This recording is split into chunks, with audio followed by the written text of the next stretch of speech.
What happens when Hollywood's most iconic action star goes head-to-head with one of daytime television's most formidable legal minds? You won't believe what unfolds when Arnold Schwarzenegger sits down with The View's Sunny Hostin in what starts as a routine promotional interview, but quickly spirals into one of the most explosive confrontations in talk show history. Before we get into this incredible story, make sure you hit that subscribe button and drop a comment below, because you're not going to believe what unfolds when two powerhouses clash in ways nobody saw coming. The studio lights blazed with their usual intensity as Arnold Schwarzenegger settled into the guest chair, his familiar Austrian accent cutting through the pre-show chatter as he exchanged pleasantries with the panel. What appeared to be just another routine celebrity appearance was about to transform into a television moment that would have viewers rewinding and dissecting every word. Sunny Hostin sat poised at the table, her legal background evident in the way she organized her notes with surgical precision. The other co-hosts, Whoopi Goldberg, Joy Behar, Sarah Haynes, and Alyssa Farah Griffin, seemed relaxed, anticipating what they assumed would be a light-hearted conversation about Arnold's latest projects and perhaps some nostalgic reminiscing about his storied career. The interview began innocuously enough, with Arnold discussing his recent Netflix documentary series and his continued advocacy for environmental causes. His trademark charm was on full display as he bantered with the hosts, drawing genuine laughter from the studio audience. But beneath the surface, tensions were already beginning to simmer, though none of the participants could have predicted the volcanic eruption that was mere minutes away. It was Sunny who first shifted the conversation into more serious territory, her prosecutorial instincts kicking in as she began probing deeper into Arnold's political past. "Arnold, you've been very vocal about climate change and environmental issues," she began, her tone measured but carrying an undercurrent of challenge. "But during your time as governor of California, there were several instances where your environmental policies seemed to contradict your current stance. How do you reconcile that?" Arnold's smile flickered for just a moment, barely perceptible to the casual observer, but Sunny caught it. Her years of courtroom experience had taught her to read micro-expressions, and she sensed she'd struck a nerve. "Well, Sunny," Arnold replied, his voice maintaining its jovial tone but with a subtle edge creeping in. "Governing is about compromise. You make the best decisions you can with the information and political realities you're facing at the time." But Sunny wasn't satisfied with the diplomatic non-answer.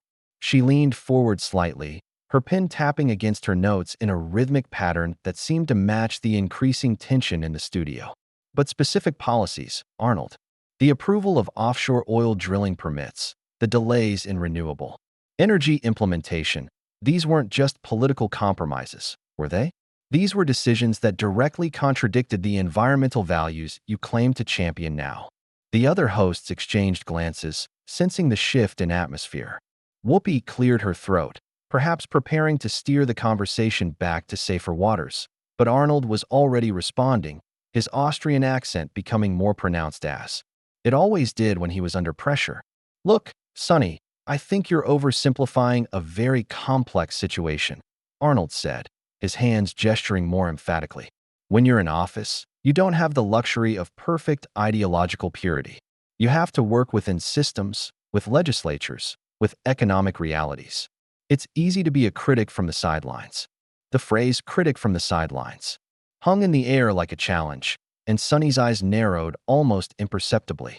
The studio audience, initially engaged in light applause and laughter, had grown noticeably quieter, sensing something was building between the guest and host. Joy Behar attempted to interject with a lighter comment about Arnold's movie career, but Sunny wasn't ready to let the topic go. Her legal training had taught her never to let a witness off the hook when they were being evasive, and she could smell evasion in Arnold's responses like a bloodhound detecting a scent. "Arnold, with all due respect," Sunny continued, her voice taking on the authoritative tone she'd perfected during her years as a federal prosecutor. "Calling me a sideline critic doesn't address the substance of the question. You've built a brand around environmental advocacy, you've criticized other politicians for their environmental records, yet your own record shows a pattern of decisions that prioritized economic interests over environmental protection. Isn't that hypocrisy?" The word hypocrisy landed like a physical blow. Arnold's jaw tightened, And for the first time since sitting down, his famous composure began to crack. The other hosts could feel the temperature in the room rising, and Sarah Haynes shifted uncomfortably in her seat. Hypocrisy, Arnold repeated, his voice dropping to a lower register. Sonny, I don't think you understand the complexity of governing. I don't think you understand the impossible choices that leaders have to make. It's very easy to sit here and judge decisions when you've never had to make them yourself. But Sonny was just getting started. She'd done her homework, and her research had revealed inconsistencies that went far beyond simple political compromises. I understand more than you might think, Arnold. I've reviewed your environmental record extensively. The hydrogen highway initiative that never materialized despite millions in funding, the cap-and-trade program that was riddled with loopholes benefiting major corporations, the approval of the Newhall Ranch development in environmentally sensitive areas. These weren't compromise decisions. These were choices that directly benefited your political donors and business associates. The accusation about political donors struck like lightning. Arnold's face flushed red and his hands clenched into fists on the table. The jovial celebrity guest had vanished, replaced by someone who looked like he was being cross-examined in a hostile courtroom. Now wait just a minute, Arnold said, his voice rising enough that the studio microphones picked up every word with crystal clarity. You're making accusations without context, without understanding the full picture. That's exactly the kind of irresponsible journalism that destroys public discourse. Sonny remained calm, her legal training serving her well. Under pressure, I'm not making accusations, Arnold. I'm citing documented facts. Your own administration's records show a clear pattern of environmental promises that were broken or compromised when they conflicted with the interests of major campaign contributors. This isn't opinion. This is documentation. The studio fell, silent except for the hum of cameras and lights. Even the production crew seemed to hold their breath as they watched two formidable personalities locked in an increasingly heated exchange. What had started as a routine celebrity interview was rapidly transforming into something far more intense and unpredictable. Arnold leaned back in his chair, his eyes never leaving Sonny's face. You know what I think, Sonny? I think you've confused being a prosecutor with being a talk show host. This isn't a courtroom, and I'm not on trial here. No, Sonny replied evenly. But you are in the court of public opinion, and when public figures make claims about their values and their records, they should be prepared to defend those claims with facts, not deflection. The tension was now palpable, crackling through the studio like electricity before a storm, and everyone present seemed to understand that they were witnessing something unprecedented unfolding before their eyes. Whoopi Goldberg, sensing the interview, spiraling beyond anyone's control, attempted to intervene with her characteristic diplomatic approach. Okay, let's maybe take a step back here, she said, her voice carrying the authority of someone who'd moderated countless heated discussions. But Arnold was no longer interested in diplomatic solutions. No, Whoopi, I want to address this, Arnold said, his voice gaining intensity with each word. Sonny here thinks she can ambush me with her prosecutorial tactics, but she's operating from a position of ignorance. She's cherry-picking facts without understanding the broader context of leadership and governance. Sonny's expression remained composed, but those who knew her well could see the fire building behind her eyes. Years of facing down hostile witnesses and opposing counsel had prepared her for exactly this type of confrontation. Arnold, I'm not cherry-picking anything. I'm presenting a comprehensive pattern of behavior that contradicts your current public positions. And calling it an ambush doesn't make the facts any less true. The other hosts were now visibly uncomfortable. Sarah Haynes fidgeted with her coffee cup, while Joy Behar looked between Arnold and Sonny like a spectator at a tennis match where the ball was being hit with increasing violence. Alyssa Farah Griffin appeared to be taking notes, perhaps recognizing that this moment would require careful analysis later. Arnold's face had grown redder, and he began gesturing more aggressively, his imposing physical presence becoming more pronounced as his frustration mounted. You want to talk about patterns, Sonny? Let's talk about the pattern of media personalities who think they're journalists, who think they can destroy people's reputations with selective reporting and gotcha questions. This isn't gotcha journalism, Arnold, Sonny fired back, her prosecutorial training evident in how she maintained her composure while pressing forward. These are legitimate questions about public accountability. When you were governor, you made decisions that affected millions of people. When you now present yourself as an environmental champion, those decisions become relevant to your credibility. The studio audience had grown completely silent, sensing that they were witnessing something far beyond the usual celebrity interview fare. Camera operators adjusted their angles to capture every nuance of the escalating confrontation, while producers in the control room undoubtedly debated whether to cut to commercial or let the drama continue unfolding. Arnold stood up from his chair, his imposing 6'2" frame casting a shadow across the interview table. You know what your problem is, Sonny? You think being a lawyer makes you qualified to judge everyone else. You think you can sit there in your ivory tower and pass judgment on people who've actually had to make tough decisions in the real world. But Sonny wasn't intimidated by the physical display. If anything, Arnold's attempt to use his stature as leverage seemed to energize her further. I don't need to be a former governor to recognize inconsistency when I see it, Arnold. And I certainly don't need to be intimidated by someone who can't defend their record with facts instead of personal attacks. Personal attacks. Arnold's voice rose another octave. You've been attacking my integrity for the past 10 minutes. You've questioned my honesty, my values, my entire public service record, and you call my response a personal attack. The exchange was becoming increasingly heated, with both participants seemingly forgetting they were on national television. Whoopi made another attempt to regain control, but her voice was drowned out by Arnold's continuing rant. I served the people of California for 8 years. Arnold continued, his accent thickening with emotion. I made tough decisions, I balanced budgets. I dealt with crises that you can't even imagine from your comfortable position as a TV host. And now you want to reduce all of that to some simplistic narrative about hypocrisy. Sonny leaned forward, her voice cutting through Arnold's bluster with surgical precision. Arnold, serving the people means being accountable to them. It means being honest about your record. It means not hiding behind the complexity of governance when the facts show a clear pattern of prioritizing special interests over public welfare. The accusation about special interests was the final straw. Arnold's composure completely shattered, and he began pacing behind his chair like a caged animal. Special interests? You want to talk about special interests? What about the special interest of ratings-driven television that prioritizes controversy over truth? What about the special interest of hosts who build their careers by tearing down others? Joy Behar finally found her voice, attempting to inject some levity into the increasingly volatile situation. Okay, guys, maybe we should. No, Arnold interrupted, wheeling around to face the entire panel. I'm tired of being lectured by people who've never had real responsibility, who've never had to make decisions that affect millions of lives. Sonny sits there with her law degree and her self-righteousness, acting like she's the arbiter of truth and justice. Sonny's calm facade finally began to crack, her voice taking on an edge that her regular viewers had rarely heard. My self-righteousness. Arnold, you came on this show to promote your projects and present yourself as an environmental advocate. If you can't handle questions about your environmental record, maybe you shouldn't be making those claims in the first place.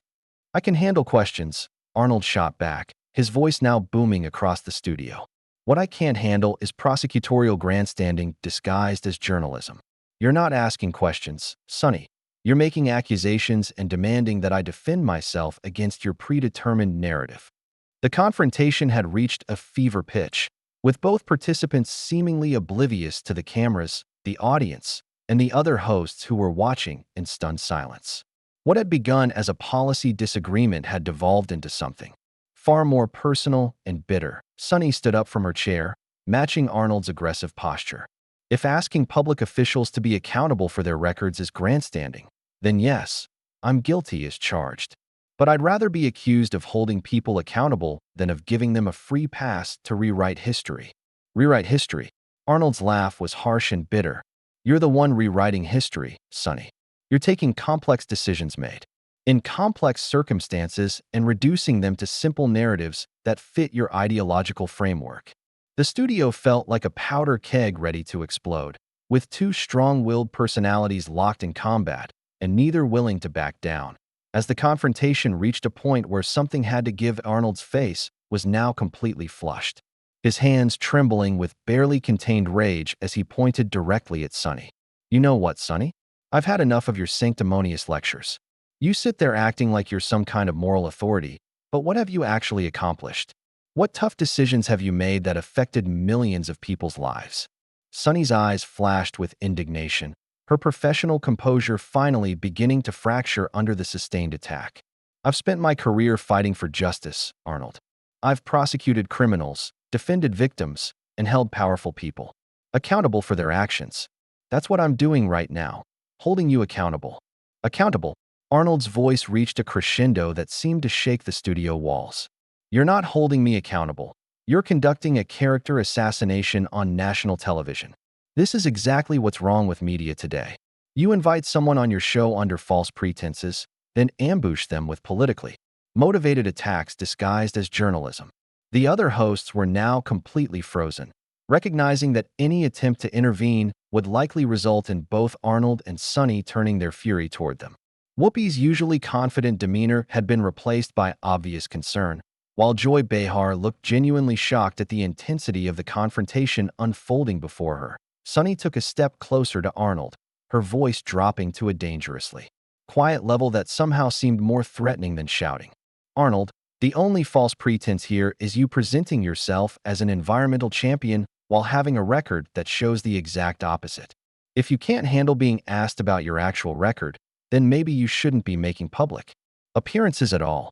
"Maybe I shouldn't." Arnold's laugh was harsh and mocking. "Or maybe I shouldn't have expected basic professionalism from a show that's more interested in creating viral moments than having honest conversations. This isn't journalism, Sonny. This is entertainment disguised as news, and I refuse to be your dancing monkey." The accusation seemed to hit Sonny like a physical blow, and for the first time in the confrontation, she looked genuinely angry rather than professionally assertive. "Dancing monkey? Arnold, you came here to promote your projects and burnish your public image. If you wanted softball questions and fawning praise, you should have gone on a different show." "I expected tough questions," Arnold shot back, his voice now hoarse from shouting. "What I didn't expect was a prosecutorial interrogation designed to humiliate me on national television. There's a difference between tough journalism and what you're doing here." Sarah Haynes finally found her voice, attempting to de-escalate the situation with a nervous laugh. "Maybe we should take a quick break and—" "No." Both Arnold and Sonny shouted simultaneously, their voices overlapping in a cacophony of anger that seemed to surprise even them. Arnold turned back to Sonny, his eyes blazing with fury. "You want to know what I think, Sonny? I think you're a frustrated prosecutor who never got over not being in a courtroom anymore. So you try to turn every interview into a trial, with yourself as judge, jury, and executioner." The personal nature of the attack seemed to push Sonny over the edge. Her voice rose to match Arnold's intensity as she fired back. "And I think you're a failed politician who can't accept that your record doesn't match your current rhetoric. You want praise for being an environmental advocate, but you can't handle scrutiny of your actual environmental record. Failed politician." Arnold's voice cracked with indignation. "I was elected twice as governor of California. I balanced budgets, reformed the state, and left office with higher approval ratings than when I started. What have you ever been elected to? What have you ever accomplished outside of talking on television?" Sonny's response was swift and cutting. "I don't need to be elected to recognize hypocrisy, Arnold. And I don't need political office to understand that public service means being honest with the public, not spinning your record to match whatever image you're trying to project today." The confrontation had now reached a level of personal animosity that seemed to surprise everyone in the studio, including the two combatants themselves. Arnold began gathering his things, his movements sharp and aggressive as he prepared to leave. "You know what, Sonny? I'm done with this circus," Arnold declared, his voice carrying a finality that seemed to cut through the studio's charged atmosphere. "I came here in good faith to have a conversation, but you've turned this into a kangaroo court with yourself as the hanging judge." But Sonny wasn't finished. "Running away doesn't change the facts, Arnold. Your environmental record as governor contradicts everything you claim to stand for now, and storming off this set doesn't make that any less true." Arnold whirled around to face her one final time, his face a mask of fury and disgust. "Facts? You wouldn't know a fact if it hit you in the face, Sonny. All you know is how to twist information to fit your predetermined narrative. This isn't journalism, it's character assassination, and I refuse to participate in it any longer. The other hosts finally attempted to restore some semblance of order to the chaos. Whoopi raised her voice above the confrontation. Arnold, please, let's just… No, Whoopi. Arnold cut her off, his voice now deadly calm in a way that seemed more ominous than his earlier shouting. I'm leaving. I won't sit here and be attacked by someone who mistakes aggression for journalism and persecution for accountability. Sunny stood her ground as Arnold moved toward the exit, her voice following him across the studio. The only person being aggressive here is you, Arnold. All I did was ask you to defend your record, and you responded with personal attacks and intimidation tactics. Arnold stopped at the edge of the set, turning back one final time with a look of absolute contempt. Sunny, you've shown everyone watching exactly who you are today. You're not a journalist. You're not an advocate for truth. You're just another TV personality who builds her career by tearing down others. I hope it was worth it. What's worth it is holding public figures accountable for their records, Sunny replied, her voice unwavering despite the emotional intensity of the moment. If you can't handle that level of scrutiny, then maybe you shouldn't be seeking public attention. With that final exchange, Arnold Schwarzenegger walked off the View set, leaving behind a stunned studio audience, shell-shocked co-hosts, and a confrontation that had escalated far beyond anyone's expectations. The cameras continued rolling. As Sunny returned to her seat, her hands slightly shaking as she organized her notes, while the other hosts sat in stunned silence. Whoopi was the first to speak, her voice barely above a whisper as she addressed the camera. Well, that was intense. We'll be right back after this break. As the show cut to commercial, the studio remained eerily quiet except for the sound of Arnold's footsteps echoing down the hallway, marking the end of one of the most explosive confrontations in talk show history. Sunny sat at the table, her jaw set in determination, showing no signs of regret for the interview that had just cost The View one of Hollywood's biggest stars. The confrontation was over, but the reverberations of what had just unfolded would undoubtedly continue long after the cameras stopped rolling.